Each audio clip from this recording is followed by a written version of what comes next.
de distribuição, que são os nossos vasos, né?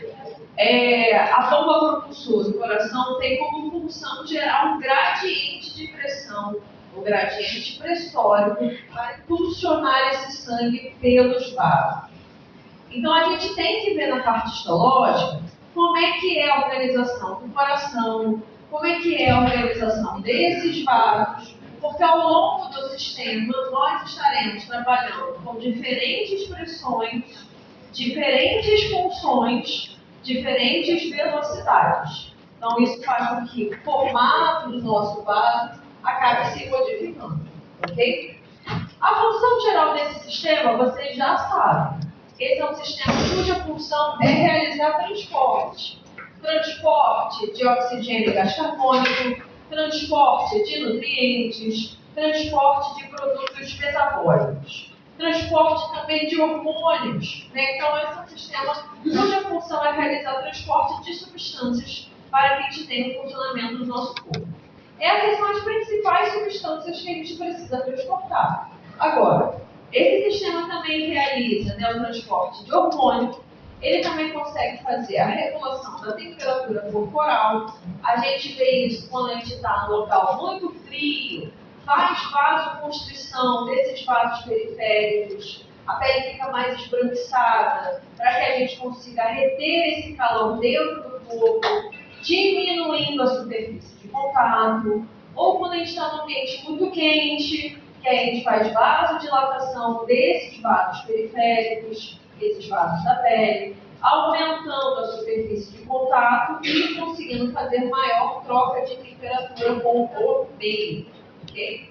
O aumento da temperatura global, de maneira geral, ele é danoso para a gente, porque a gente precisa trocar energia, trocar temperatura com o meio. Se a gente está sempre em um ambiente muito aquecido, muito úmido, isso dificulta a troca gasólica. Isso dificulta, a troca de temperatura também. Vocês devem ter visto que durante a Copa, a gente teve um time break, né? A gente tinha um intervalo ali entre, né, o tempo, né, de 45 minutos. Esse tempo de hidratação também era para auxiliar o jogador a diminuir, né, aquela velocidade que ele estava tendo, diminuir os batimentos cardíacos e diminuir também esse gasto, né, de ATP e temperatura, para ver se ele conseguia resfriar, tá? Que foi uma das coisas que mais preocupou os médicos durante, né, esses jogos. Se vocês lembrarem, o jogo do Catar, ele foi de noite, justamente porque lá as temperaturas médias são acima de 40 graus. Então, para esse tipo, né, de campeonato, é difícil de sustentar a qualidade no jogo. Tudo bem? A gente também tem nesse sistema a função de manutenção da pressão arterial. É um sistema que vai funcionar com outros componentes a curto e longo prazo, objetivando então que a gente mantenha a volemia estável dentro do nosso corpo. No sistema de curto prazo, a gente tem os baroreceptores, né? Já ouviram falar? São receptores de pressão, de estiramento do vaso. E esses baroreceptores, esses receptores, eles conseguem controlar, né, a vasodilatação e a frequência cardíaca através de uma sinalização pelo nervo vago até a região do bulbo, né, até o tronco encefálico. E aí o tronco encefálico ele vem e diminui aumenta essa vasodilatação e diminui essa frequência cardíaca para conseguir diminuir essa pressão durante aquele momento. É um sistema que está muito interligado com o renal e com o respiratório. Na parte de renal, a gente tem o controle da pressão funcionando com aquele famoso sistema angiotensina, aldosterona, né, que visa, né, o controle, o aumento dessa pressão, o aumento da volemia, quando a gente tem uma queda. É um sistema que demora mais para atuar, um sistema de longa duração. Okay? Então, a gente tem esse sistema também funcionando com a parte renal. A gente costuma falar que a tríade que mata o paciente é respiratório, cardio ou renal. Uma das três. Ele não vai morrer de outra complicação. Né? A gente atesta que morreu quando o sistema nervoso para de funcionar. Mas ele só parou de funcionar porque esses 3 sistemas não conseguiram compensar o problema. Tudo bem? Então a gente vai ver na nossa aula, dentro do nosso sistema, né, circulatório, nosso sistema cardiovascular, o coração, os vasos sanguíneos e o sangue. O sangue vocês vão ter uma aula só de sangue, porque é importante a gente saber identificar quais são as células, quais são os fragmentos celulares, como é que é o plasma, o componente do plasma, o tamanho da hemácia, a quantidade de hemácia. Isso tudo permite que vocês consigam ler aquele hematógrafo, né? Leiam o exame de sangue e consigam definir já por aquele exame o que está acontecendo com o paciente, certo? Então, o nosso coração ele tem como função bombear o sangue para a circulação, ou seja, fisiologicamente falando, a gente diz que o coração ele tem como objetivo gerar pressão, tá? Se o coração não funciona, não tendo geração de pressão, o sangue não consegue circular por dentro dos vasos. Os nossos vasos, então, têm como função conduzir o sangue dentro dessa circulação, e o sangue é o local de transporte, regulação e proteção. Tudo bem? Tudo bem, então. Então, o nosso coração, ele é uma bomba propulsora que vai ter como finalidade gerar pressão e isso, consequentemente, gera um movimento do sangue nos vasos. Para isso, ele precisa ser composto por estruturas contráteis e estruturas que vão vedar as câmaras cardíacas, para que a gente crie espaços fechados, aumente a pressão naquele espaço e consiga injetar o sangue, tá certo?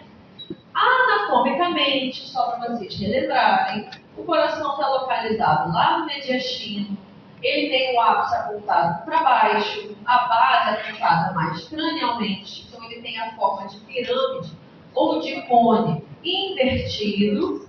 Quando a gente observa a posição desse coração, 2/3 dessa massa está deslocado para o nosso pulmão esquerdo, fazendo com que a gente tenha uma alteração morfológica na quantidade de lobos do pulmão. Então, no pulmão esquerdo a gente tem 2 lobos, no pulmão direito nós temos 3 lobos, a gente tem essa diferença.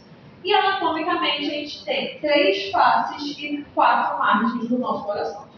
Para a histologia isso não é importante, só estou ressaltando o que vocês viram na anatomia. O que vai ser interessante a gente saber que já vai visando a parte histológica?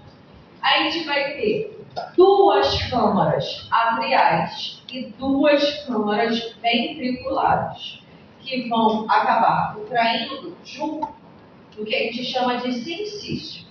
Então aqui a gente tem as 2 câmaras atriais, o átrio direito e o átrio esquerdo, e as 2 câmaras ventriculares, o ventrículo direito e o ventrículo esquerdo. A gente já percebe por esse esquema que o átrio e o ventrículo, ou os átrios e os ventrículos, são menores do que os ventrículos, né? O átrio ele tem que bombear o sangue a favor da gravidade, um conjunto com o retorno venoso, o bombeamento do sangue do átrio no ventrículo é facilitado. Então, por causa disso, a sua câmara cardíaca não acabou aumentando evolutivamente. A gente tem essa facilidade para enviar o sangue para o ventrículo. O ventrículo, pelo outro lado, ele tem que enviar o sangue para a circulação e isso faz com que ele tenha que ter mais tamanho, ele tem que ficar maior. Vocês já devem ter escutado falar sobre a hipertrofia cardíaca, né, que é observada em pessoas que fazem exercício físico. Quanto maior a necessidade metabólica, maior vai ser o trabalho do coração, mais a câmara tem que aumentar de tamanho para receber esse sangue, mais o nosso miocárdio tem que se desenvolver, gerando hipertrofia. Tudo bem? Então o coração fica maior, normalmente. Tá certo? A gente vê que entre átrios e ventrículos vai existir as nossas válvulas, né? Nós temos válvulas com válvulas. E essas válvulas são de tecido conjuntivo propriamente dito. Tecido que não é contrátil e por isso a gente tem essa delimitação comunicação entre átrios e ventrículos. Por essa organização histológica, átrio não consegue promover a contração do ventrículo. Nem ventrículo consegue promover a contração do átrio. A gente tem ali uma separação fibrosa. Tudo bem? Coloquei para vocês alguns nomes que vocês já sabem. O sangue ele vai chegar no meu átrio direito pela veia cava superior, pela veia cava inferior. Ele vai chegar no meu átrio esquerdo pela veia pulmonar superior e inferior. Ele sai do meu ventrículo direito pelo tronco pulmonar, né, e a artéria pulmonar. Ele sai do ventrículo esquerdo pela aorta. Fisiologicamente e histologicamente, a gente sempre usa como referência o ventrículo esquerdo, tá certo? Porque é ele que vai gerar maior diferença de pressão para a gente ter a injeção de sangue para a aorta, que é a maior de todas as artérias, ok? Aí a gente tem as nossas válvulas, que podem estar com 3 ou 2 válvulas, que a gente pode chamar de átrio ventricular sem problema para a histologia, tá? Porque elas têm a mesma característica histológica, mas que o nome pode variar lá na anatomia, né? A nossa válvula tricúspide e a nossa válvula bicúspide ou válvula mitral, certo? Os nomes que eu botei aqui são os nomes mais utilizados na anatomia. Na histologia, como todas elas ligam átrio ventrículo, a gente chama de átrio ventricular, tudo bem? E a gente vai ter, na saída dessas grandes artérias, seja, né, o tronco pulmonar ou seja a aorta, a gente tem também válvulas, né, contendo válvulas semilunares, que visam, né, impedir que o sangue regurgite, que ele volte para a nossa câmara anterior, tá certo? Então, esse sistema valvar, ele impede que átrio contraia ventrículo e ventrículo contraia átrio, e ele impede que o sangue volte para a câmara anterior. Se existir algum problema valvar, alguma disfunção valvar, que essa válvula não consiga fechar completamente, esse sangue volta para a câmara anterior durante a nossa sístole, durante o período, né, de contração. Se ela volta, esse sangue volta para a câmara anterior, menos sangue sai para os grandes vasos, diminuindo então a ejeção de sangue, causando ali, né, um congestionamento de sangue, ok? Causando uma insuficiência cardíaca, tá certo? Porque eu não estou conseguindo bater a quantidade de sangue necessária. Deu para entender? Sim. Vocês vão ver isso melhor lá na fisiologia e na anatomia, mas só, já está vendo, né? Ótimo. Mas só para vocês conseguirem entender a importância desse tecido do ponto de vista histológico, tá? Aqui tem para vocês um corte dessas válvulas, mostrando elas abertas, então a gente tem a passagem de sangue de átrio para ventrículo, mostrando elas fechadas, impedindo essa regurgitação, esse retorno de sangue do ventrículo para o átrio. Então as válvulas, elas permitem que o nosso fluxo seja unidirecional. Tudo bem? Vamos dar uma olhada então como é que o nosso coração ele foi formado, tá? Então, o desenvolvimento do coração ele vai acontecer dentro de uma cavidade. Também. A partir lá, mais ou menos, da terceira, quarta semana de desenvolvimento, após o fechamento, o dobramento do embrião, a gente cria as nossas primeiras cavidades. E dentro dessa cavidade, o nosso coração ele vai crescer, ok? Então, aqui a gente tem a cavidade e aqui a gente tem o coração crescendo. Qualquer órgão que cresça dentro de uma cavidade e possa ter contato com alguma parede, ele vai criar, né, no seu desenvolvimento uma membrana. Para que assim, quando essas duas membranas acabem se tocando, elas deslizem umas sobre as outras e a gente não tenha, né, esse atrito sendo gerado. Tudo bem? Então aqui a gente vai ter uma membrana, uma camada que vai revestir o nosso coração. Essa camada que vai revestir o nosso coração, a gente vai chamar de pericárdio seroso. Também devem ter visto lá na anatomia. ok? E a camada que vai revestir externamente a cavidade, a gente chama de pericárdio fibroso. Tudo bem? Então, do lado de fora, a gente tem o pericárdio fibroso e do lado de dentro, a gente tem o pericárdio seroso. Só que esse pericárdio seroso, como vocês estão vendo nessa imagem, ele reflete aqui na altura do crescimento do nosso coração e ele segue margeando essa cavidade, né, pelo lado de fora. No mesmo sentido que as pleuras fazem. Já viram? Já ouviram falar das pleuras lá no pulmão? Já ouviram falar de peritônio, né? Então, algumas regiões que têm cavidades vão ter faces. Uma face que esteja mais do lado de dentro e uma face que esteja mais do lado de fora. Tudo bem? Ambas faces do mesmo pericárdio, tá certo? Então, o nosso pericárdio seroso ele vai ter uma face colada com o coração e uma face mais externa ao coração.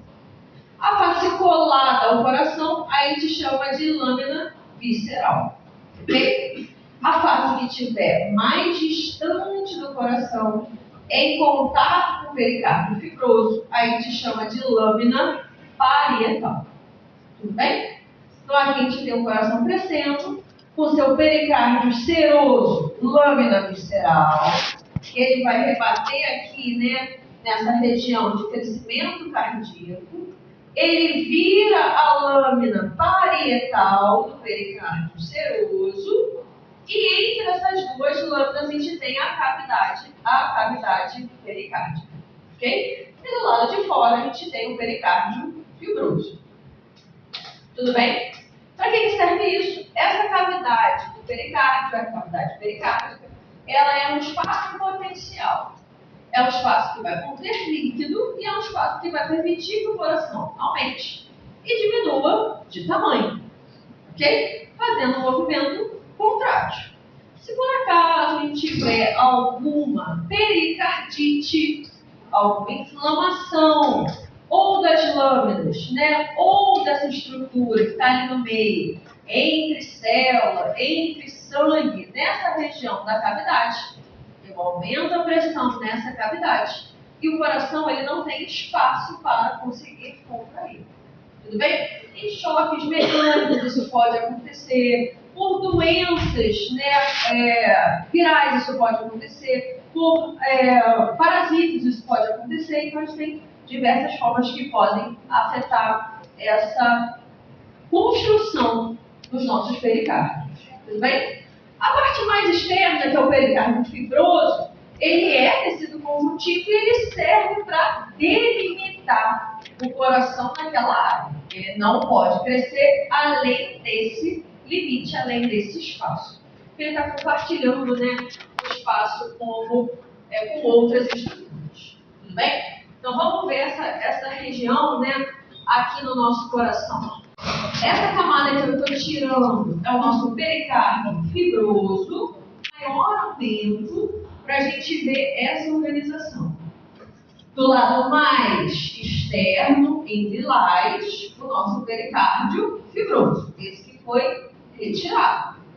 Do lado mais interno, duas faces do pericárdio seroso. A lâmina parietal, mais externa, e a lâmina visceral, mais interna. E a gente tem entre as lâminas essa região aqui que é a cavidade pericárdica. Tudo bem? Tem um líquido. Esse líquido ele é muito parecido com o plasma, tirando as grandes proteínas, né, tirando a albumina, e serve para ajudar nesse deslizamento, diminuindo o atrito. Tá certo?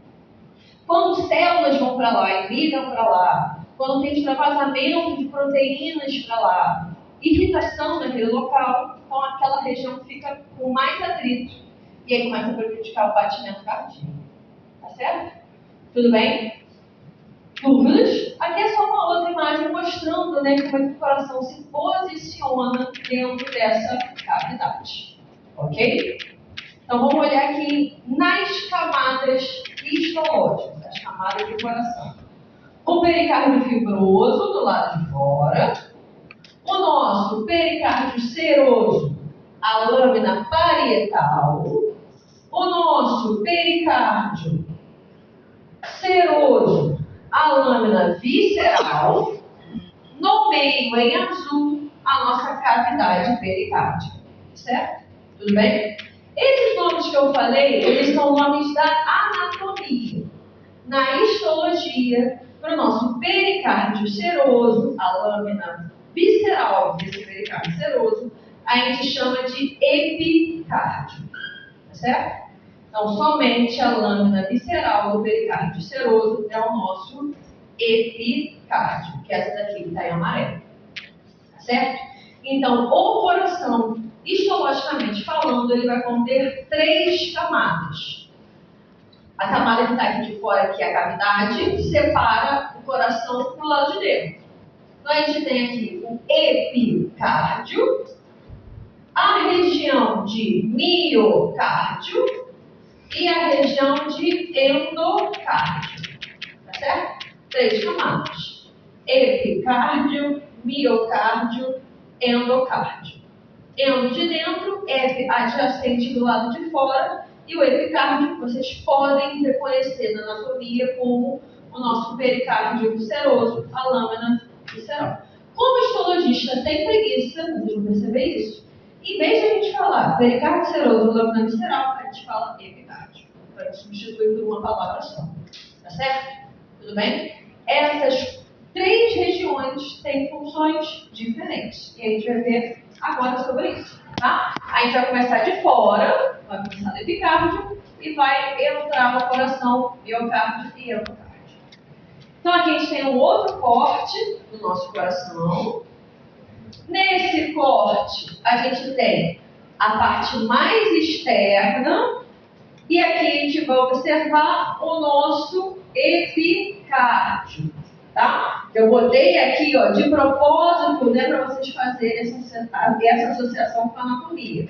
Pericárdio seroso, lâmina visceral, é o nosso epicárdio. Abaixo do epicárdio, a gente pode encontrar um tecido conjuntivo propriamente dito, com uma grande quantidade de células adiposas, que lá na histologia a gente chama de camada abaixo do epicárdio. Subepicárdio. Para que vai servir esse tecido conjuntivo, em especial essas células adiposas que estão aqui dentro? Essas células adiposas que estão aqui dentro, para que isso serve? Esse tecido adiposo, ele vai suprir as necessidades metabólicas quando não tiver energia no sistema. Então, é uma capa de gordura do coração para que ele possa ter energia quando o sistema não tiver energia para oferecer. Ok? Isso é uma função. A outra função é que essa gordura ela vai servir como amortecedor. Então, no epicárdio, a gente vai ter a passagem dos vasos, que contraem e dilatam. Então, essa passagem, essa frequência que a gente tem de dilatação desses vasos, para que ele não gere dano no coração, a gente bota ali um coxinho, bota ali um tecido adiposo para proteger de choque mecânico. Tudo bem? Eu tive que aprender. Tudo bem? Fale. Dúvidas? Fale. A parte do epicárdio é apenas a parte visceral. Apenas a parte visceral, a lâmina visceral do pericárdio seroso. Sim. Tá? Em alguns livros, não há a separação do epicárdio dessa camada subepicárdio. Se chama tudo de epicárdio. Tá? Então, alguns livros podem falar isso. Eu gosto de separar, porque são regiões diferentes com funções diferentes. Mas se aparecer junto, não tem problema. Não vou. Eu nunca gero uma pergunta que possa dar 2 respostas, dúvidas. Dá para entender? Tecido conjuntivo propriamente dito. Eu tenho preguiça de escrever isso tudo. Tecido conjuntivo propriamente dito. Deve ter escrito na... Não, propriamente dito, tá ali. Fica ali em cima, eu posso... Minha dislexia às vezes atrapalha. Tá? Mas fica tranquilo, que é isso mesmo. Tecido conjuntivo propriamente dito. Tudo bem? Ou dito propriamente. Certo? Tudo bem? Tranquilidade vai ficar uma camada mais tranquila, porque ele não tem muita informação. Ele é uma camada de revestimento e proteção do coração externo, né? Com as outras regiões torácicas, tá? A camada mais importante para vocês, histologicamente falando, é a camada do miocárdio, que vocês já tiveram no período passado, quando a gente trabalha tecido muscular estriado cardíaco. Essa é a camada importante. Então, dentro do miocárdio, as nossas células musculares estriadas cardíacas, para que a gente não fale esse nome todo, a gente chama de cardiomiócito. Tudo bem? Então, vocês já viram isso, a gente só está dando um outro nome, tá? Então, em vez de chamar de células musculares estriadas cardíacas, a gente chama de cardiomiócitos. Essas células, durante o desenvolvimento do coração, elas fizeram poucas junções, poucas uniões. Então, essas células, os nossos cardiomiócitos, podem apresentar um ou, no máximo, 2 núcleos por célula. Certo? Então, quando a célula se fusionou com outra, eu tenho uma célula única com 2 núcleos no máximo. Tá? Às vezes essas células não se fusionam, elas ficam sozinhas com o seu próprio núcleo. Tá certo? Então, dentro do cardiomiócito, ou eu vejo células com 1, ou eu vejo células com no máximo 2 núcleos.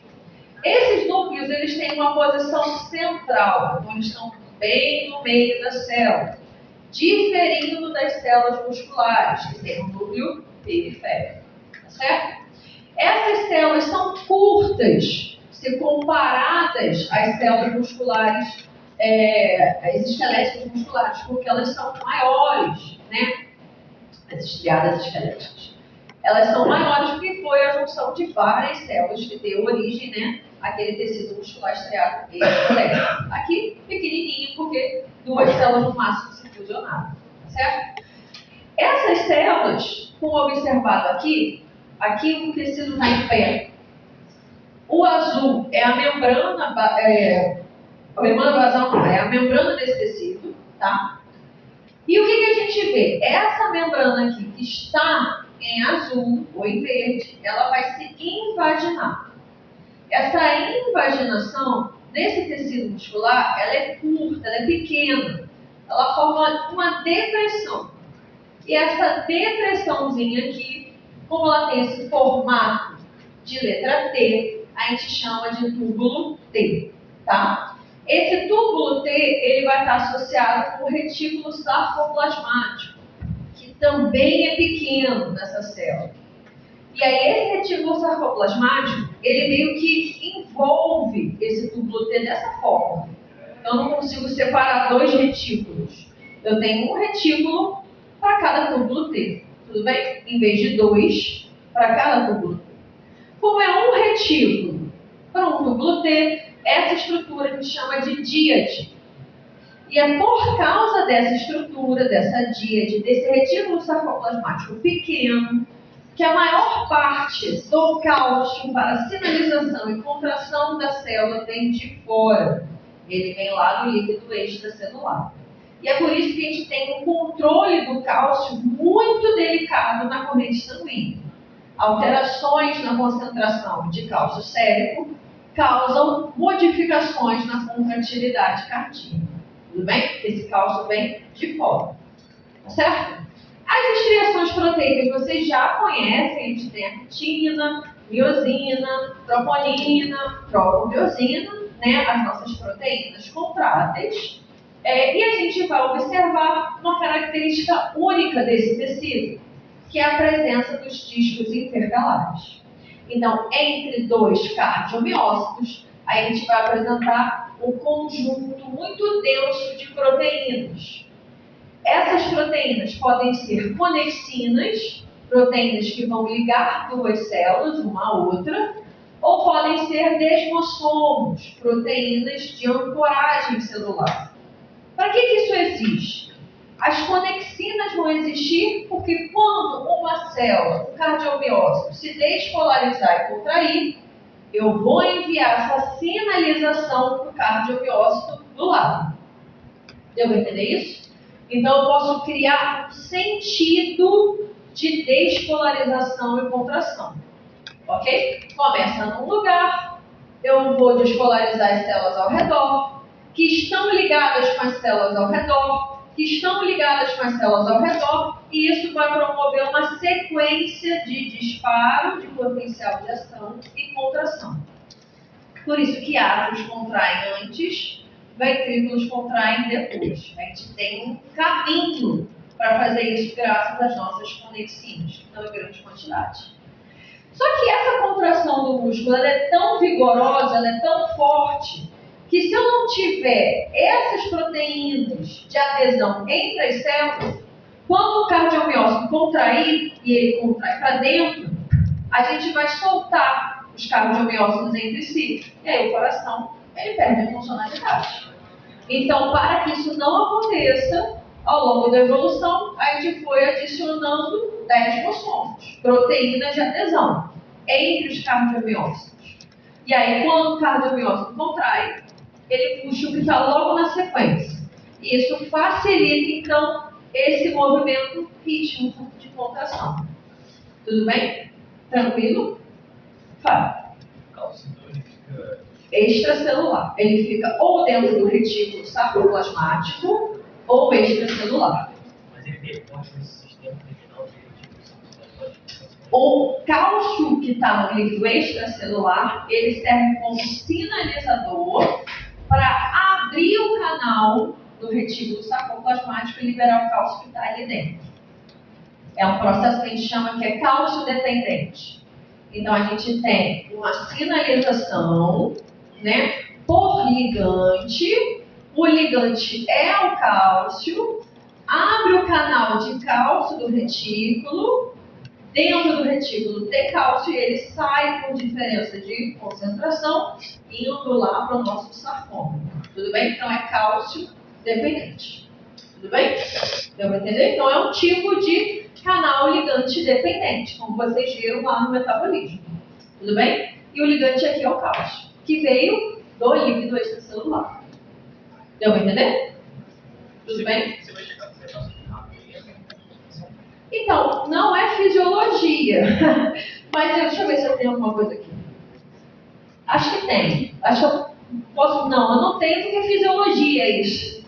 Mas a gente pode falar alguma coisa. Mas é o potencial de ação cardíaco é na fisiologia. Acho que é sexta-feira. É hoje? Não é hoje à tarde. Quem é que está hoje à tarde? Rafa, o Coelho? É, o Coelho? Ah, então relaxa, vocês vão ver com o Rafael. A gente fala então rapidinho para ajudar ele. Tudo bem? É bem tranquilo. É que tem muito nome, mas é bem tranquilo. Não precisa se preocupar. Tá? A gente dá um bisu, tá? A gente dá um bisu. Vocês vão ver que é tranquilo. Vai ajudar para ele a dar. Então, olha só. Aqui a gente tem a imagem do coração, do miocárdio, especificamente do cardiomiócito. A gente observa aqui em branco os discos intercalares. Aqui no meio tem o nosso cardiomiócito. Toda vez que o meu coração estiver relaxado, o meu sarcômero está relaxado. Eu tenho menos pontes cruzadas. Toda vez que o meu coração estiver contraído, ele está contraído porque eu tenho mais pontes cruzadas. O meu sarcômero está menor. É por essa diferença na quantidade de pontes cruzadas que a câmara cardíaca diminui ou aumenta. Tudo bem? Causando a diferença, então, de pressão. Tudo bem? Tranquilo? A última camada que a gente tem do coração é o nosso endocárdio. É a parte de dentro. A gente viu aqui o miocárdio. Aqui a gente tem o endocárdio. Na parte aqui branca é onde estará o sangue. Ok? Então está do lado de dentro do coração. Aqui é uma câmara cardíaca. O que a gente vê nessa parte de dentro do coração? A gente vai encontrar tecido conjuntivo propriamente dito. E a gente vai encontrar aqui uma camada fina de epitélio simples, pavimentoso. Uma camada fina de epitélio simples, pavimentoso. Ok? Esse epitélio simples, pavimentoso, quando ele está em contato com o sangue, a gente pode chamar ele de endotélio. Tá? É o epitélio de dentro. Então, sempre que eu falar endotélio, eu estou falando epitélio simples, pavimentoso. De novo, tentando diminuir a quantidade de palavras. Deu para entender? Então, vamos lá. Miocárdio foi, né? Do lado de dentro, endocárdio. Tecido conjuntivo com epitélio pavimentoso simples. Aqui ele, ó, o epitélio pavimentoso simples. Em vez de eu falar epitélio pavimentoso simples, todo epitélio pavimentoso simples que estiver em contato com o sangue será chamado de endotélio. Tudo bem? Isso serve para coração, isso serve para vaso. Sempre que eu tiver um epitélio pavimentoso simples em contato com o sangue, a gente chama de endotélio. Se eu tiver um epitélio pavimentoso simples em contato com uma cavidade abdominal, a gente chama de mesotélio. Então a gente dá nomes para os nomes que a gente conhece. Para ficar mais fácil para a histologia, tem menos coisa para a gente falar. Tudo bem? Deu para entender? Muito bem. Até agora foi. Então tá. Aqui dentro, vocês estão vendo que tem um aglomerado de substâncias aqui? Tudo bem? Tem um aglomerado celular aqui. O que é isso? Isso é um tecido muscular modificado. Tá?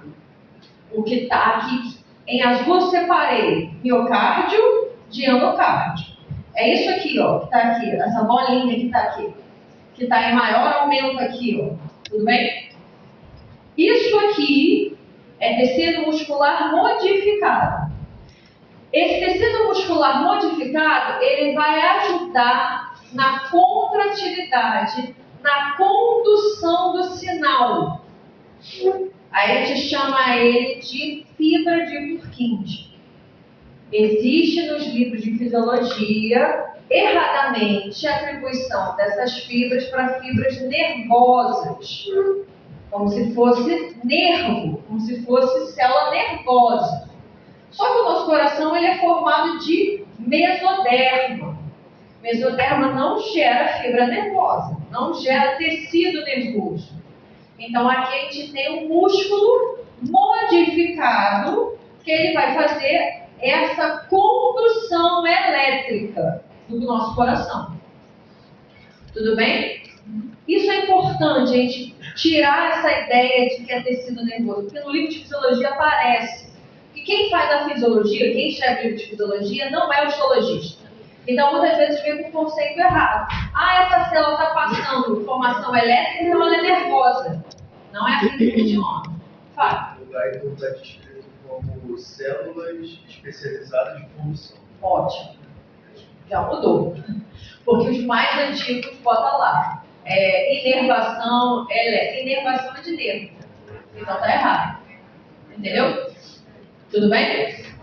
Tudo de bom.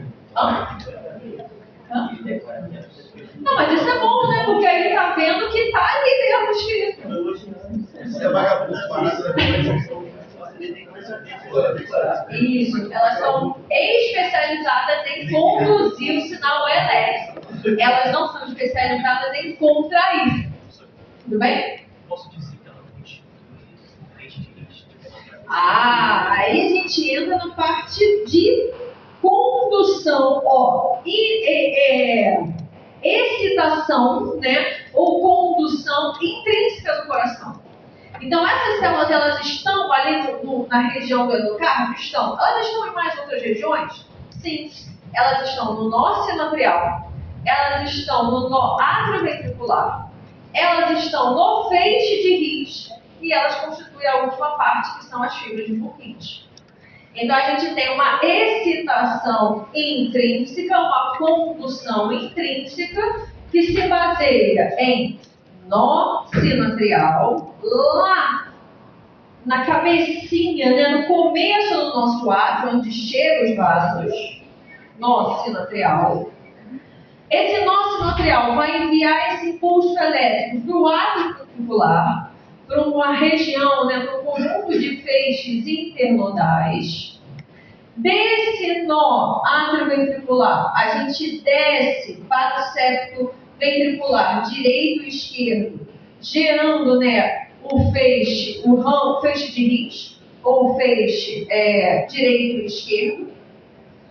E a gente vai inervar, entre aspas, tá? Não é inervar. A gente vai estimular o endocárdio pelas nossas fibras de Purkinje. Tudo bem? Esse caminho que a gente fez vai dar um automatismo cardíaco. É o que faz o coração bater em ritmo. Faz. Professora, só as fibras de Purkinje são músculos modificados? Todas essas que eu falei. Todas são músculos modificados. Nó sinoatrial, átrio ventricular, feixe de rins e as fibras. Então a gente pode desconstruir essa ideia para todos esses sinalizadores como fibras nervosas. Não são fibras nervosas. São todos condutores. São fibras condutoras, tá? Não necessariamente nervoso, porque nervoso sugere que ele veio da parte do ectodermo. E aí não acontece isso. Tudo bem? A origem não pode dizer que é de célula nervosa. Não entendeu? Tudo bem. O nosso corpo, ele origina de 3 folhetos embrionários. Endoderma, mesoderma e ectoderma. Só tem esses 3. O nosso tecido nervoso, ele vem todo do ectoderma. Certo? Músculo, osso, tecido conjuntivo, sangue, vem de mesoderma. E o revestimento de vísceras vem de endoderma. Tá? Assim a gente consegue construir o corpo de maneira geral. O nosso coração, então, o músculo, ele vem de mesoderma. Então, ele se originou desse folheto. Esse folheto tem célula nervosa? Não, porque a célula nervosa está no ectoderma. Deu para entender? E mandar sinal do nosso sinoatrial. A gente para de conseguir comer água no sangue. Por isso que não pode comer o baiacu cru sem ser um lugar que saiba limpar ele bem. O veneno de baiacu ele bloqueia esse canal. Aí você faz uma parada cardíaca. Já chega morto, não tem o que fazer. Não, vai botar adrenalina, não tem o que fazer. Não tem o que fazer. O sinal intrínseco do coração não manda mais. A nossa outra fase é a fase rápida. Essa é do platô, essa é do cardiomiócito. São 2 coisas diferentes. Essa daqui é do nó sinoatrial e essa é do cardiomiócito. Tá? Essa vai ser só para tecido de condução. Só condução, nó sinoatrial, átrio ventricular, feixe de rins e fibra de Purkinje é essa daqui. Cardiomiócitos é essa daqui. Aí a gente tem A0, A1, A2, A3 e A4. São 5 fases. Tá? Aqui é a de sódio, que se abre na despolarização. Essa se abre, na hiperpolarização. Por isso que ele é engraçado. Ele não se abre despolarizando, ele se abre se hiperpolarizando. 0, saída de potássio rápida, saída de potássio entrada de cálcio. Esse cálcio é o exógeno que eu falei para vocês, é do líquido extracelular, por isso que eu preciso de cálcio. Senão não tem força para contrair. Depois saída de potássio e a bomba. Tudo bem? Mas vocês vão ver isso com o Rafael. Tá? Não precisa ficar desesperado não. Isso aí é com o Rafael. Mas isso aí foi só um preview. Tudo bem? Tá tudo bem não. Mas essa é a parte legal do coração, né? Então, os fármacos, eles atuam cada uma em uma fase. Aí a gente pode aumentar ou pode diminuir. Ontem, no nosso teste, tinha a digoxina que trabalha na fase, né, de regularização. Mas era um trocador. O sódio ficou, o cálcio ficou, tem mais força para contrair. Mas agora você não vai errar mais. Tudo bem? Dúvidas de coração, histologicamente falando? Então vamos lá. A A gente tem agora, então, a nossa circulação. E a nossa circulação, independente se ela é pequena, né, pulmonar, ou grande circulação sistêmica, ela vai conter os mesmos tipos de vasos, tá? Quando a gente olha, né, a nossa distribuição de sangue, a nossa volemia, o que a gente vê aqui nesse esquema? A gente vê que 7% do volume de sangue está no coração.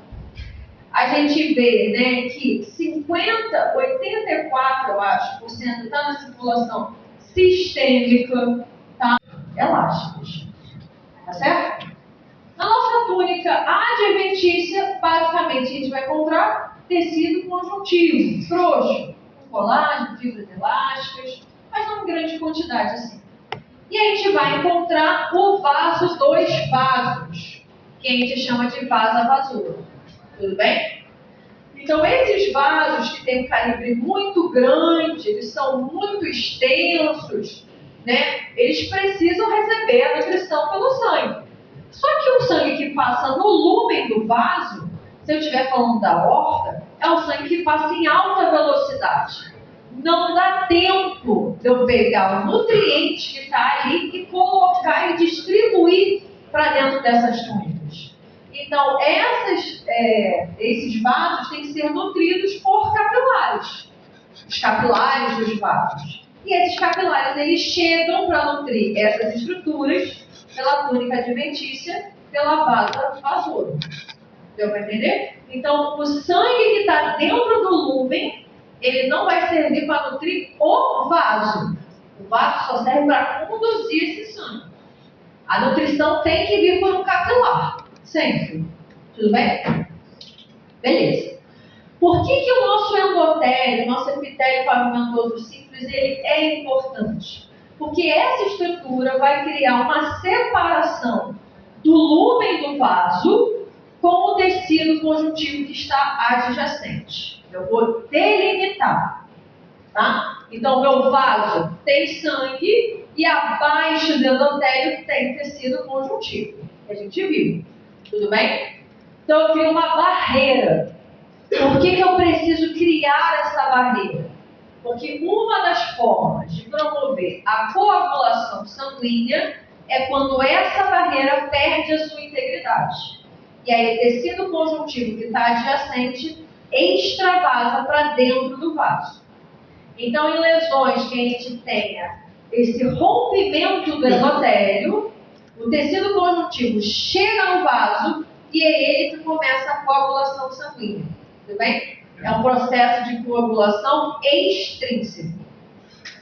Certo? Serve para quê? Para orientar, né, as minhas plaquetas, que ali teve um rompimento e eu preciso vedar esse rompimento, aonde a plaqueta tem que se aderir.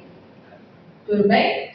Então, eu tenho essa, né, função de integridade, essa integridade física, né, entre o sangue e o tecido conjuntivo. Tá? A gente vai criar uma barreira seletiva. Não são todas as células que vão conseguir adentrar o conjuntivo. A gente já viu que macrófago adentra. Mas a célula sanguínea, a hemácia, não entra no tecido conjuntivo. Então, eu consigo criar essa seleção. Fala. Então, as plaquetas percebem o conjuntivo. Sim. Nossa força sanguínea. Percebe. Tá? Especificamente o que a gente chama, que é uma proteína específica que a gente chama de fator tecidual, que está lá dentro do conjuntivo. É a sinalização para a plaqueta começar o processo de coagulação. Tá? O processo extrínseco, também tem a coagulação intrínseca, a via intrínseca, tá? Essa é só a extrínseca. Tudo bem? Então a gente cria essa barreira seletiva. A gente, faz a manutenção, né, antitrombogênica. Então, a gente não tem o início da formação de coágulo, porque ela está íntegra. Nessa barreira, essas células liberam óxido nítrico. Esse óxido nítrico, ele vai ajudar bem nessa dilatação, nessa vasodilatação, nesse deslize das células, das hemácias e das células sanguíneas, por cima desse tapete do endotélio. Não grudando no endotélio. A gente cria, né, como se fosse essa, vou botar entre aspas, tá? Essa membrana de tecido de óxido nítrico. E aí a célula do sangue não gruda ali nessa célula endotelial, tudo bem? Aí a gente também tem aqui a produção. Poxa. Não travou aqui. Foi? Modulação. Ah, show. Acho que deu para gravar. Ah, foi, peraí. Aqui está tendo delay. Agora foi. Tá? Então esse óxido nítrico ele também faz essa modulação do fluxo, diminui a resistência vascular, tá certo? Facilitando então essa permeação, essa entrega de sangue para os nossos vasos, tá? Para oxigenar melhor, na verdade para diminuir a resistência.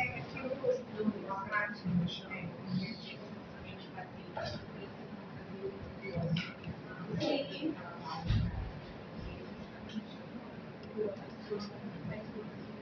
Sim. Isso aí. Isso aí. Sim, exatamente isso.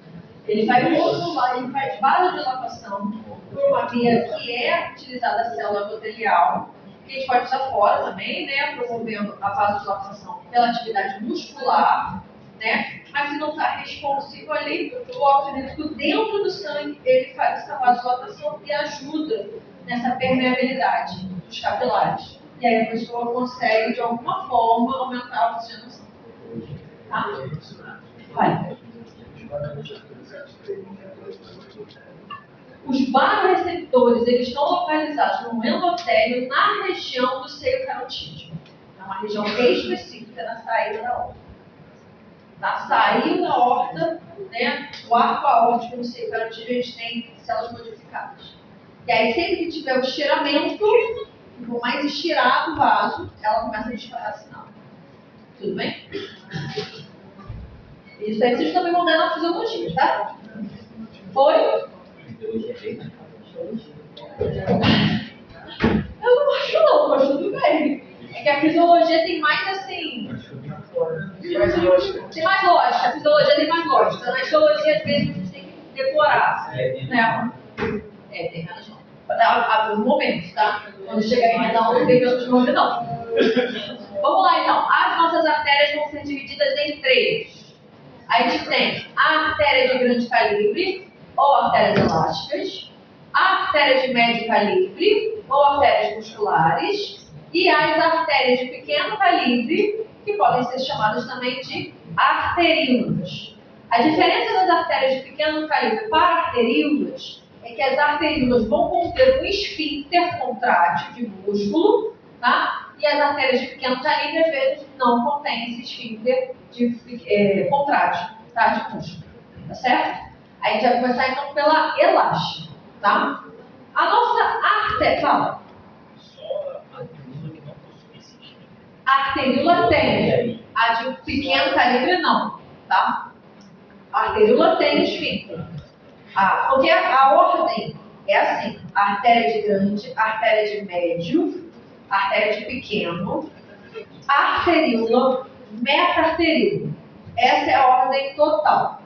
Só que assim, a arteríola e a artéria de médio e a artéria de pequeno calibre muitas vezes são muito parecidas histologicamente. Então a gente coloca tudo junto, tá? Artéria de pequeno calibre, arteríola e meta-arteríola, tudo junto, sem problema. Quem difere mesmo é a de grande, a de médio e aí o grupo das pequenas artérias. Entendeu? Aí tem diferença. Esfíncter muscular. Tipo o esfíncter que tem na cárdia, né? Antes da cárdia do esôfago, o esfíncter do reto. Só que é um esfíncter com músculo bem pequenininho, músculo liso também. Foi? Foi? O que a gente encontra então na nossa artéria de grande calibre? A nossa túnica média é que vai conter componente diferencial. Na artéria de grande calibre, na artéria elástica, na túnica média, a gente tem uma grande quantidade de fibras elásticas. Para que elas servem? O nosso coração ele vai ejetar o sangue em grande pressão. grande volume, grande pressão. A partir disso, essas artérias elas têm que se dilatar e voltar ao seu tamanho original com o objetivo de manter essa pressão que foi gerada pelo nosso coração. Tá certo? Então, essas fibras elásticas servem para que a artéria fique mais dilatada e volte ao seu formato original. Deu para entender? Devido à grande pressão gerada pelo ventrículo. Foi? Por causa dessa grande quantidade de fibras elásticas, a lâmina elástica interna fica de difícil visualização. Tudo tem fibra elástica. E aí a gente acaba não conseguindo ver que ela está lá, mas ela está lá. Tá? As artérias de grande calibre, elas têm a vasa vasorum, para que a gente consiga ajudar na nutrição dessas artérias. E a vasa vasorum vem pela túnica adventícia. Vasa vasorum, vaso dos vasos. Pela nutrição daquela artéria. Tá? Isso, serve para a nutrição daquela artéria, vasa vasorum. Tudo bem? Mostrando para vocês aqui a artéria elástica. Essa é a artéria elástica e esse é um corte de aorta. Tá? Tudo isso que está aqui nesse zigue-zague são as fibras elásticas que estão marcadas, né, mais escuras. Tá? Tudo isso aqui é fibra elástica. Todo esse miojo aqui no meio são fibras elásticas. Tá certo? Aqui é a nossa região de lúmen. Essa camada aqui, mais externa aqui, desse conjunto de fibras elásticas, é a nossa túnica íntima. Tudo bem? Não dá para diferenciar a túnica íntima da média. Tá tudo meio que perdido aqui, ó. A túnica íntima é esse pedacinho aqui. Tudo bem? Ah, como é que você sabe? É prática de ficar olhando fibra. Mas aqui tem uma fibra mais escura, tá vendo? Que vai seguindo, né? Isso. Essa linha aqui é a lâmina elástica interna. Tá? Só que olhando rápido não dá pra ver. Tudo bem? Tá? Então, túnica íntima, túnica média, túnica adventícia. Tá? Mostrando no esquema, ó, túnica íntima, túnica média, túnica adventícia. E isso que está em amarelo são as nossas fibras elásticas. Tá certo? Então, o que define a artéria elástica é a grande quantidade de fibras elásticas na túnica média. Certo? Bom, depois que eu consegui ejetar esse sangue para essas artérias, e eu estou controlando agora essa pressão, eu não tenho a necessidade de produzir fibras elásticas como eu produziria na aorta. Já diminuiu a diferença de pressão, tá? Tem pressão, mas não é tanta quando a gente vê saindo do coração. Então eu posso conduzir esse sangue para as nossas artérias de médio calibre. Tá? Ah, aqui tem outra imagem. Então aqui para vocês verem, ó, tudo isso aqui é a nossa lâmina, é a nossa túnica íntima, túnica média, tudo isso aqui é fibra elástica. Tá? Mostrando que ela é bem grande, ela é bem densa. Aqui é a mesma coisa, ó. Tudo isso aqui. Não? Dá pra ver a vasa Não, aqui tem. Esses 3 vasos aqui embaixo são a vasa vasorum. Tá? São os vasos, 2 vasos. Tá? Esses vasos aqui que vão nutrir toda essa galera daqui de cima. Tá certo? Então, quanto mais espessa ela é, né, mais a gente consegue ver esses vasos vasorum. Aqui nesse corte não tem, tá? Porque a gente foi até, né, lá no finalzinho da túnica adventícia. Foi? Foi? Então a nossa túnica a nossa artéria muscular, ela vai conter na túnica média as fibras musculares, da mesma forma que a artéria de grande calibre também contém.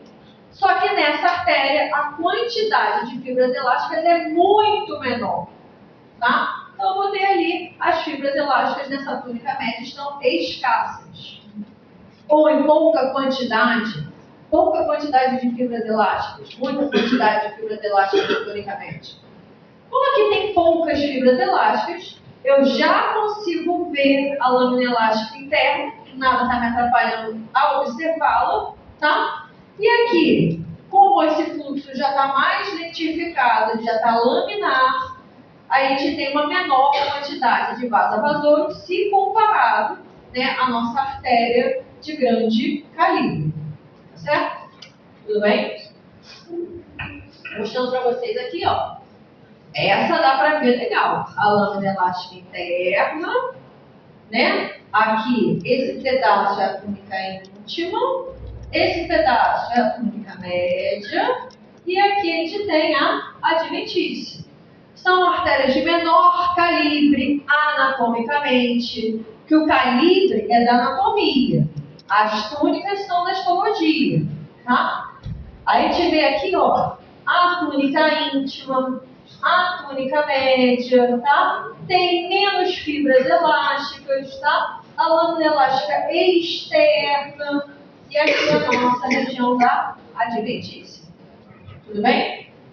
Mostrando aqui mais uma imagem para vocês, tá? A gente vê a túnica íntima, a túnica média e aqui a túnica adventícia também, ó, com a presença de um vaso-vasouro, tá? Nesse corte aparecido. Menor quantidade se comparado à de grande calibre, tá? Tudo bem? A região da túnica íntima, a região da túnica média e aqui para baixo a região da adventícia. Tá? Aqui nesse não tem, nesse tem. Esses três aqui. Tá? Tudo bem? Foi? Aí a gente chega então nas nossas artérias de pequeno calibre. Tá? As artérias de pequeno calibre, elas vão se diferenciar das arteríolas porque elas vão ser maiores e terem mais tecido muscular que as arteríolas. E as arteríolas, elas apresentam esfíncteres, que são nossos esfíncteres pré-capilares. Tá? As arteríolas são as menorzinhas para a gente observar. Então, ela não vai apresentar a vaso-vasouro. Tá? Peraí. Travou. Será? Gente, não travou legal.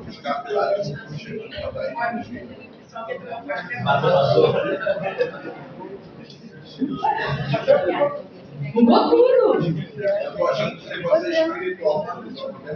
Ai, será? Vai, filha.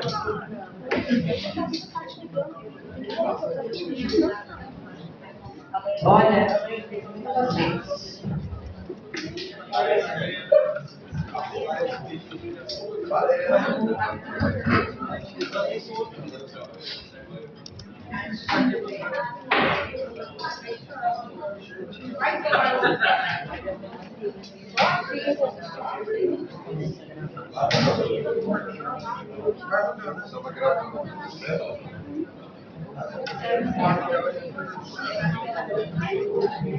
Vamos intervalo.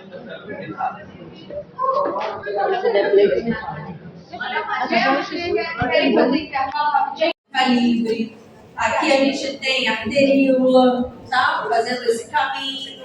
Arteríolas. As nossas artérias de pequeno calibre. Já olhando aqui no meio as hemácias. Então essas células aqui são as nossas hemácias, tá? E aí, para facilitar, vocês já devem ter visto, coloquei aqui uma tabela com as principais características de cada camada, de cada uma das artérias e arteríolas. Tudo bem? E aí a gente fecha. Bom, a gente chega então na nossa microcirculação. Na nossa microcirculação, a gente vai ter o leito de capilares. E esse leito de capilar, ele vai ter a sua abertura e o seu fechamento, o seu tamanho variável.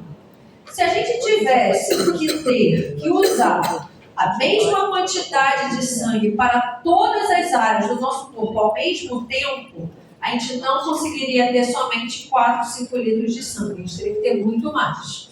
Então, as nossas arteríolas, elas vão selecionar para onde vai fluir o fluxo sanguíneo para os capilares, tá certo? Como é que elas fazem isso? Aumentando ou diminuindo a contração dos nossos esfíncteres. Esses esfíncteres estão, então, se eles estiverem mais contraídos, o fluxo não vai para aquele leito capilar. Se eles estiverem mais relaxados, o fluxo vai para aquele leito capilar. Então, mostrando aqui nessa situação, essa arteríola, essa veia, tá? Essa vênula, e aqui no meio o meu fluxo capilar para todos os capilares. Se por acaso eu não tiver a necessidade de estar irrigando todos esses capilares ao mesmo tempo, esses esfíncteres fecham e aí o meu leito ele vai ser restrito para apenas uma parte, uma área, certo? Como é que as arteríolas sabem disso? Como é que elas sabem que tem que abrir ou fechar? De acordo com o metabolismo da região, da área. Então é um fator metabólico. Que fator metabólico pode ser esse?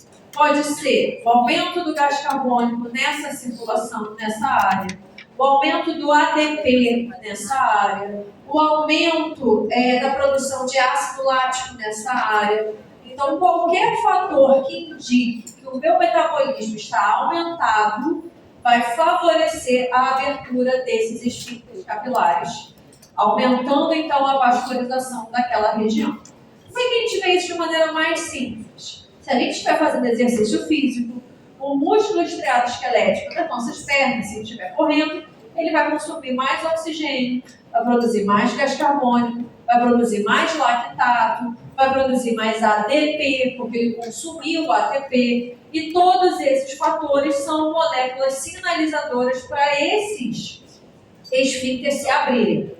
Tudo bem? Então, aumentei o metabolismo naquela área, o esfíncter se abre. Ok? É uma sinalização que eles têm ali. Diminuí o meu exercício, parei de fazer exercício, vou comer alguma coisa. Agora eu preciso de mais vascularização para a região de vísceras. Ali está tendo mais metabolismo. Então os esfíncteres dessa região de vísceras se abrem e os esfíncteres da perna se fecham. Por isso que não dá para a gente fazer exercício depois de ter comido, em um rodízio. A gente não vai conseguir fazer nenhum nem outro de maneira adequada. Tudo bem? Então a gente tem ali uma sinalização local. Eles também têm resposta corporal e de hormônio, hormonal. Só que o que mais abre e fecha eles mais rapidamente são as alterações metabólicas locais. Tá? Então eu também posso chegar aqui com o sistema nervoso autônomo, com o sistema nervoso simpático, parasimpático. Só que vai demorar mais tempo que a própria sinalização local. Tá? Essa sinalização que vem de fora, ela serve para auxiliar a manutenção dessa abertura. Mas ela não serve para abrir. Deu para entender? Quem abre é o metabolismo local. Tudo bem? Tranquilo? Mostrando para vocês então aqui essa imagem de um capilar. Aqui a gente tem um capilar. E eu tenho células que estão fazendo essa associação. Aqui no caso são podócitos fazendo essa organização. Aqui eu tenho um vaso capilar, mostrando que ele é bem fininho e mostrando as hemácias aqui nesse leito capilar, tá? Os nossos vasos capilares, então, anatomicamente, em diâmetro, são os menores. Só que para a gente o que importa é a histologia, né? Então, os nossos capilares eles vão ser organizados em 3, de acordo com a sua formação histológica. Ou vou ter um capilar contínuo, ou eu vou ter um capilar fenestrado, ou eu vou ter um capilar do tipo sinusoide. O que a gente vê de diferença nesses 3 capilares? Quanto mais... Mas o que é da estrutura? Quanto mais esburacado ele for, tá certo? Maiores substâncias passam. Quanto menor esburacado ele for, menos substâncias passam. Tudo bem? Deu para entender? Então aqui a gente vê que o endotélio ele é todo contínuo. Por isso a gente dá o nome de capilar contínuo. Aqui a gente percebe que o endotélio apresenta pequenos poros, que a gente vai chamar de fenestrações. Ele é furadinho. Então aqui eu tenho um capilar fenestrado. E aqui eu tenho capilares com grandes buracos, grandes espaços entre as células endoteliais. A gente vai chamar esse capilar de sinusóide. Quanto mais esburacado ele é, mais fácil é de passar substâncias por ele. Tudo bem? De acordo então com esse conceito, aonde a gente pode encontrar um capilar contínuo? Que é um capilar que está todo íntegro, está todo vedado, todo fechado. Onde vocês acham que a gente pode encontrar? Vamos para um lugar, qual é o lugar do nosso corpo que a gente precisa proteger a todo custo? Sério. Pronto, cérebro. Né? Então, o capilar contínuo, como referência, a gente pode pensar no nosso encéfalo, no nosso cérebro. Eu não quero que entre bactéria, eu não quero que passe célula para dentro dele, eu não quero, né, que a gente tenha acesso de fármacos. Então, no cérebro a gente tem o capilar contínuo. A gente tem em outros lugares também. No músculo a gente tem o capilar contínuo. Em algumas regiões de órgãos a gente tem o capilar contínuo. Mas o melhor lugar para a gente pensar é o cérebro, porque eu preciso separar ele dos demais. Aonde a gente vai encontrar um capilar sinusoide, bem esburacado?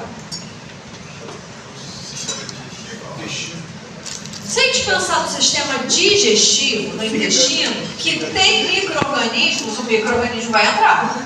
Fígado. Então talvez não seja muito interessante ter esse lado. No fígado, o fígado ele não trabalha produzindo hormônio, vitamina, ele não produz a albumina, que é grande, a gente não tem um trânsito de células, a hemácia ela não pode ser digerida no fígado. Então o fígado ele tem que ter um capilar do tipo sinusoide. Deu para entender? É pela função.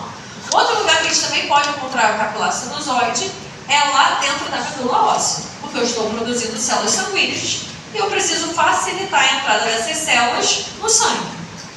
Deu para entender? Dúvidas?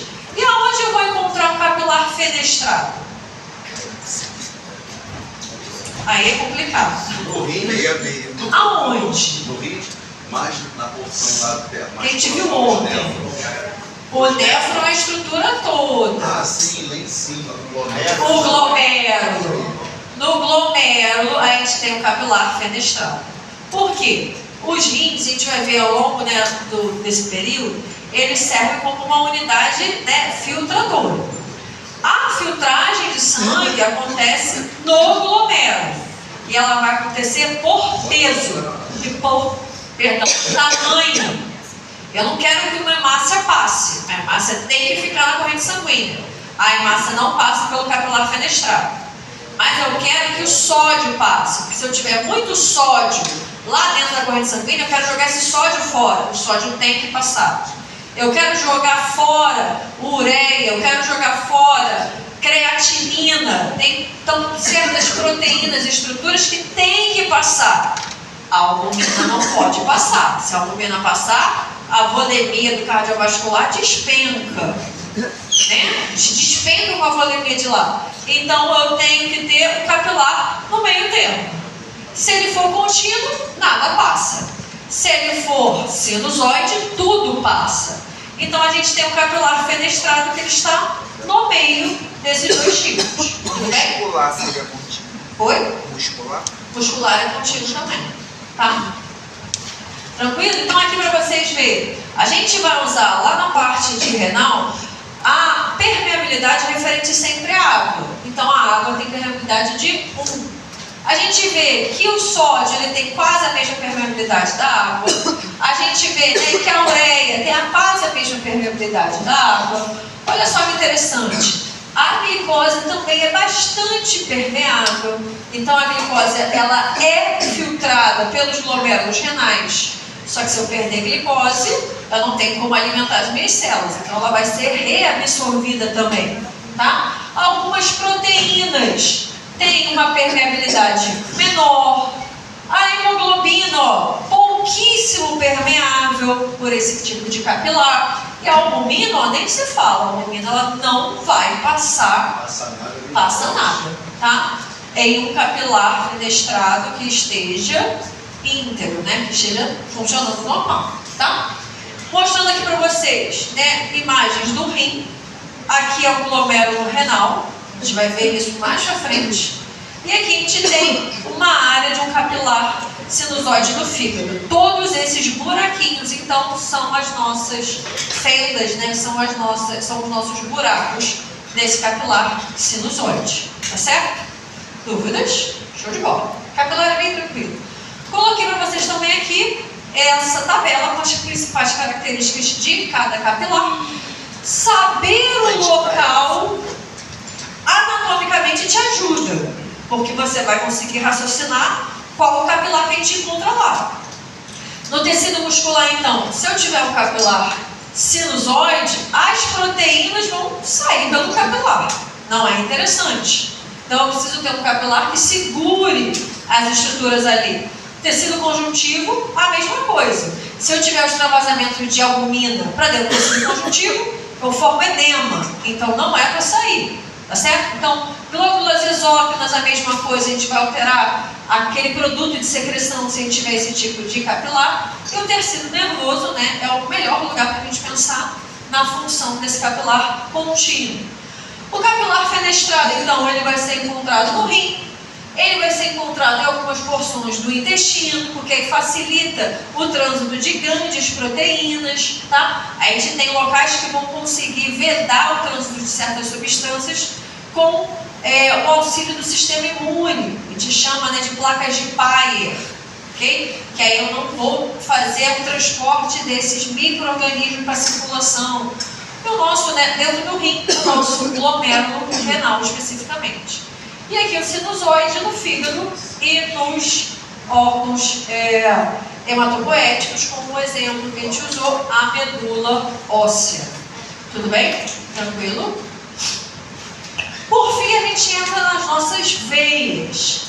E aí as veias são divididas pelo calibre delas em vênulos, as bem pequenininhas, as veias de pequeno calibre, as veias de médio calibre e as veias de grande calibre. Quando a gente analisa os componentes das túnicas das veias, elas vão ter túnica íntima, túnica média, né, túnica adventícia, só que elas terão muito menos tecido associado. Então a túnica íntima tem menos tecido, a túnica média tem menos tecido e a túnica adventícia tem menos tecido. Tudo bem? Se comparar à artéria. Deu para entender isso? Tá certo? Então, por que isso é importante para a gente? Se a gente for pegar a túnica média das veias que contém músculo, eu terei menos músculo, menos fibras elásticas que a túnica média das artérias. Tudo bem? Quando vocês olham as veias lá no anatômico, como é que elas são? Frouxas, né? Meio molengas, né? Elas têm um calibre bem grande, elas têm um lumen bem grande. Se a gente pegar uma artéria e uma veia de mesma seção, de mesmo calibre, o lumen da veia é maior do que o lumen da artéria. Por que isso acontece? Porque na túnica média da artéria eu tenho muita fibra muscular e na túnica média da veia eu tenho menos fibra muscular. Isso faz com que as nossas variando menos, né? Então a gente vê que as nossas veias, elas não servem para manter pressão, elas servem para manter volume. Então a maior parte do sangue que está no sistema está presente nas veias e não nas artérias. Esse sangue presente nas veias a gente chama de sangue não estressado, não está sob pressão. E é esse sangue que a gente volta pelo retorno venoso para a circulação quando a gente tem necessidade. Pelo movimento próprio do músculo, então se eu estiver falando dessas veias aqui da panturrilha, quando você começa a fazer o exercício físico e o músculo contrai, ele bombeia o sangue que está na veia de volta para o retorno venoso, de volta para o coração. Por isso que a gente fala que é o segundo coração as panturrilhas, certo? E aí, voltando mais sangue para a circulação durante o exercício físico, mais sangue sai, maior vai ser a oxigenação dos meus tecidos. Deu para entender? Tá? Então isso é importante. Por isso que quando vocês furam uma artéria, ela espirra. E quando a gente fura uma veia, ela escorre. Tem essa diferença. A artéria e o sangue sempre está sob pressão e a veia nunca está sob pressão. Isso fisiologicamente falando. É por isso que tem que tomar cuidado quando vai cortar uma artéria, porque ela vai retrair e ela vai sumir no meio do tecido. A veia você corta, ela fica frouxa naquele local, naquela mesma posição, tá? Isso é uma das piores coisas que acontecem em cirurgia. Quando o médico não pinça a artéria e ela some no meio do tecido, aí tem que ficar catucando, né? Tudo bem? A gente na histologia separa mais, diferencia mais as veias de médio calibre das veias de grande calibre, tá? E aí qual vai ser a diferença? Quando a gente olha, né, a túnica adventícia da de grande calibre, ela vai ser maior que a túnica adventícia da artéria de médio calibre, certo? E podendo apresentar células musculares lisas. A de médio calibre a gente não vai ver isso, tá? Então, enquanto a artéria a gente foca na túnica média, na nossa veia a gente foca na túnica adventícia. As veias têm túnicas adventícias mais espessas, né? E se comparar médio e grande calibre, a de grande calibre ainda tem a presença das células musculares. Então é aqui que a gente tem que focar. Tudo bem? Vou mostrar para vocês aqui uma veia de médio calibre, mostrando aqui a túnica média bem pequena se comparada às artérias, e aqui mostrando para vocês a túnica adventícia, tá? Sem a presença de músculo liso, né? E aqui numa artéria de grande calibre, na adventícia, já apresentando as células, né, de músculo liso, certo? Diferenciando as duas. Dúvidas disso? Tranquilo? Uma outra coisa que acontece nas veias é que elas estão contra a gravidade. Então elas trazem o sangue, né, de maneira geral, de volta para o coração contra a gravidade. E aí a gravidade atrapalha, porque ela está fazendo pressão para o sangue não voltar. Então toda vez que há a contração, havendo contração, emitindo, expulsando esse sangue para a região adjacente, a gente vai ter a presença de válvulas. Estão desenhando aqui para vocês? Elas vão funcionar da mesma forma que a gente tem no coração. Então aqui a gente tem a veia e a gente tem, ó, as válvulas. Se a gente for olhar a mão, é muito interessante, e a gente fizer uma constrição da mão, deixa ela para cima, constringe ela, algumas regiões a gente vai ver uma protuberância. Essa protuberância são as válvulas, tá? Das veias. Toda vez que a gente fizer, né, a contração de uma área da veia, o sangue é ejetado para cima e a força da gravidade faz com que ele bata nas válvulas e feche essas válvulas. Então a gente vai enviando sangue pausadamente. Envia para o setor de cima, ele fecha. Envia para o setor de cima, ele fecha. E assim o sangue não volta. Tudo bem? Deu para entender? Deu para entender? Cara, tá certo? Então, a túnica íntima das veias, ela se dobra fazendo essas válvulas que vão ajudar nesse transporte de sangue ao longo desses vasos. Tudo bem? O que a gente observa então nessa figura, nessa imagem? Aqui a gente tem uma artéria, aqui a gente tem uma veia, tá? Na mesma seção. A artéria tem muito mais musculatura na túnica íntima, na túnica média. A veia tem musculatura, né, menor quantidade.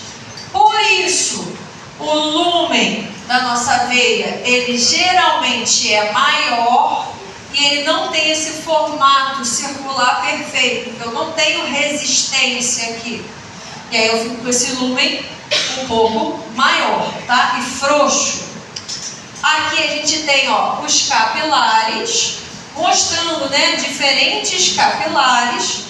Esse é um tecido epitelial, então eu tenho um capilar ali contínuo, pela presença, né, por causa do tecido. Tá certo? Então aqui fazendo um grande resumo da nossa circulação. Artérias, arteríolas, capilares, vênulas e veias. A quantidade de tecido em cada região. Endotélio, o tecido elástico, o tecido muscular e o tecido fibroso em cada região.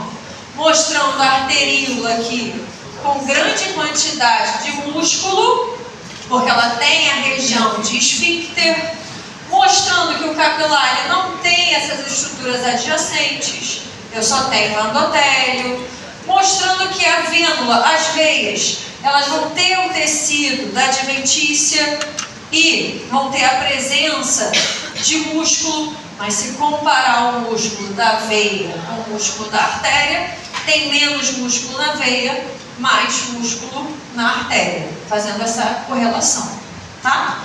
Então ali, ó, a gente vê, né, que eu tenho diferentes tamanhos, diferentes diâmetros. As artérias são mais espessas, então elas possuem um diâmetro menor. As veias são menos espessas, elas possuem um diâmetro maior. Aí a gente vê que a artéria, ela tem ali, né, mais músculo na região da túnica média, sendo um local que a gente chama de resistência variável, é ela que vai controlar o leito de capilares, tá? O capilar, ele só tem endotélio, sendo um bom local para fazer a troca, né? E com essas informações histológicas, a gente fecha aqui, né, a nossa circulação. O coração, a gente já viu, são locais de pressão, então ele tem como função gerar a diferença de pressão. As nossas artérias, pela presença de fibras elásticas e fibras musculares, são locais de manutenção de pressão, é onde a gente mantém a pressão média. E aqui a gente tem as arteríolas como local variável de resistência, podendo estar mais ou menos resistentes devido à contração dos nossos esfíncteres. O local aqui de capilar, o nosso local de trocas, e as nossas veias sendo reservatórios de volume, reservatórios de sangue sob baixa pressão, sem pressão, para que ele volte de novo para o coração e comece o ciclo. Então, cada região tem a sua função específica de acordo com os tecidos que estão nela. Deu uma ideia? Tranquilo? Ó, terminamos, tá? Terminamos bem. Tá? Muito bem, terminamos muito bem, tá? Semana que vem eu estarei com vocês.